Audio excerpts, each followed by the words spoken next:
L'adresse de Dieu 2/6. La solution. Puis la réponse m'est venue. Jésus a dit, « Je suis mort et je suis ressuscité. J'ai envoyé le Saint-Esprit à chacun de mes disciples. Je vous ai dit que je ne vous laisserai jamais orphelins. Je vous ai dit que je prierai le Père et qu'il vous enverrait le Saint-Esprit.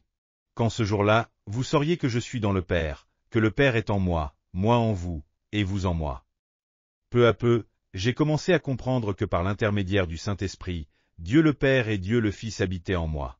J'ai lu dans 2 Corinthiens que Dieu nous a scellés et a envoyé son Saint-Esprit dans nos cœurs. J'ai ainsi découvert l'adresse de Dieu. J'ai compris que son adresse était la mienne. Je suis ensuite retourné vers les membres de mon assemblée et j'ai commencé à prêcher avec plus de hardiesse devant eux. Nous pouvons trouver la résidence de Dieu. J'ai découvert son adresse. Son adresse, c'est la mienne, parce qu'il demeure en moi, avec toute sa puissance et son autorité.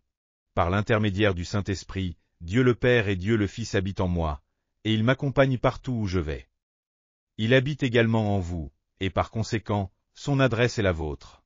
Si vous restez chez vous, il y reste avec vous. Si vous vous rendez à votre travail, il vous y accompagne.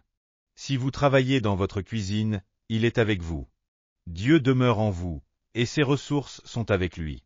Frères et sœurs, ai-je ajouté, je n'ai ni argent ni or. Je n'ai ni nourriture, ni riz, ni vêtements à vous offrir. Mais ce que j'ai, je vous le donne. Dieu habite en vous. Et si vous ne l'avez pas en vous, venez à Jésus-Christ, acceptez-le comme votre Sauveur. Il est le Créateur des cieux et de la terre, il possède toutes choses et désire demeurer dans votre cœur, il est prêt à pourvoir à tous vos besoins. En entendant ce message, ils ont commencé à croire. Cela a été le vrai début de mon ministère et la première pierre de mon œuvre de prédicateur. Jusqu'alors, je passais mon temps à essayer d'attraper Dieu. Lorsque des évangélistes célèbres venaient, je me précipitais pour aller les écouter, espérant enfin trouver Dieu. Parfois, je grimpais au sommet d'une colline pour prier. Parfois, je me rendais dans une vallée. Je cherchais Dieu partout, mais le jour où j'ai découvert cette vérité, mon périple a pris fin. J'avais trouvé l'adresse et la demeure de Dieu. J'ai dit à mes membres, Dieu ne se trouve pas à 1 million de kilomètres de nous. Il n'est pas le Dieu d'il y a 2000 ans. Il n'est pas non plus le Dieu de l'avenir. Votre Dieu habite en vous avec toutes ses richesses, sa puissance et son autorité. Son adresse, c'est la vôtre. Vous pouvez donc lui parler et prier chaque jour, à n'importe quel moment. Vous pouvez le toucher et profiter de ses richesses par la prière et la foi. Quand vous pleurez, Dieu vous entend. Lorsque vous parlez doucement, Dieu écoute. Quand vous méditez, Dieu entend tout aussi bien, car il demeure en vous et il peut pourvoir à tous vos besoins. Après la guerre de Corée, de nombreux missionnaires sont venus travailler dans notre pays. J'ai participé à un grand nombre de réunions de comités avec eux. La plupart des pasteurs coréens présentaient toutes sortes de projets, tels que la construction d'églises ou d'écoles bibliques, et entre eux. Ils discutaient les différentes manières de résoudre tous les problèmes. Cependant, quand on en arrivait au domaine des finances, ils disaient tout de suite, « Faisons venir un missionnaire et qu'il s'en occupe. » Ils utilisaient le missionnaire comme un financier. J'étais peiné de cela, et je leur demandais, « Mais pourquoi comptez-vous toujours sur les missionnaires ?» Alors, ils me répondaient, « Dieu ne pourvoit aux besoins qu'à travers les missionnaires, pas par notre intermédiaire. » Pour ma part, dès l'instant où je suis sorti de l'école biblique, j'ai décidé que Dieu serait mon unique ressource. J'ai découvert qu'il demeurait dans mon cœur et qu'il mettait à ma disposition toutes ses richesses. J'ai découvert comment me les approprier, et je peux dire que, pendant les 20 dernières années, je n'ai dépendu de personne d'autre. J'ai traversé l'océan Pacifique plus de 40 fois, pour prêcher dans des pays étrangers, et je n'ai jamais réclamé un franc à une seule église.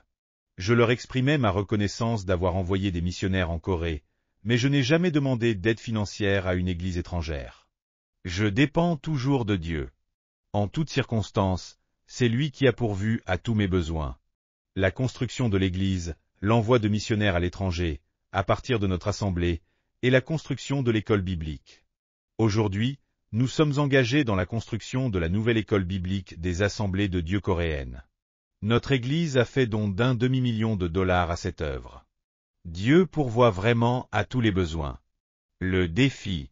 Je désire vraiment insister sur le fait que vous possédez dès maintenant les ressources dont vous avez besoin aujourd'hui, non pas demain ou hier, mais aujourd'hui même. Dieu habite en vous. Dieu ne dort pas en vous. Il n'est pas non plus venu pour dresser sa tente et passer d'agréables vacances. Il habite en vous pour œuvrer à votre salut. Dieu n'œuvre jamais sans se manifester par votre manière de penser, votre vision et votre foi. Vous êtes le canal par lequel il passe. Vous pouvez toujours dire, « Ô Dieu, œuvre de manière mystérieuse dans l'univers et accomplit toutes choses. » Dieu vous répondra, « Non. J'habite en toi, je ne peux pas venir dans le monde avec puissance, sans passer par ta propre vie. » Vous êtes le canal. Vous êtes responsable. Si vous ne laissez pas votre foi se développer afin de coopérer avec Dieu, il ne pourra rien faire. Dieu peut faire tout ce que vous le laissez faire. Il se limitera aussi à tout ce que vous le laisserez faire. Quand un pécheur vient à Dieu, brisé et malheureux, je commence par lui enseigner que Dieu habite en lui, et que toutes ses richesses sont à sa disposition en Jésus-Christ. Puis je le rééduque afin qu'il ouvre son cœur pour coopérer avec Dieu. Une par une, sans exception, ces personnes se lancent avec une foi toute nouvelle, pour mener une vie miraculeuse et victorieuse. Si ces gens sont tous pauvres et ne connaissaient auparavant que l'échec, comment expliquer que de 1969 à 1977, ils aient pu donner plus de 20 millions de dollars à leur Église?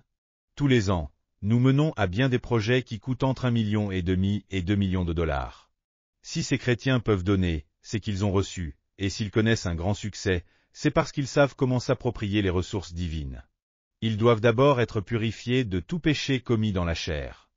La plupart des chrétiens luttent avec 4 péchés de la chair qui doivent absolument être vaincus pour que le croyant puisse travailler activement avec Dieu. S'ils ne se débarrassent pas de ces péchés, leur canal sera totalement obstrué, et Dieu ne pourra jamais y passer. J'ai identifié ces 4 péchés pendant mes 20 ans de cure d'âme. Alléluia! Avez-vous reçu beaucoup de grâce à travers ce livre? Je vous bénis de tout mon cœur au nom du Seigneur pour que vous soyez de plus en plus armés de la parole de Dieu et remplis du Saint-Esprit, afin que vous meniez une vie victorieuse dans ce monde.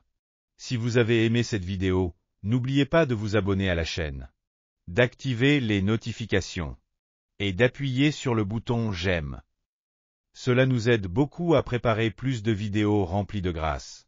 Nous nous retrouverons avec joie dans la prochaine vidéo. Que Dieu vous bénisse grandement.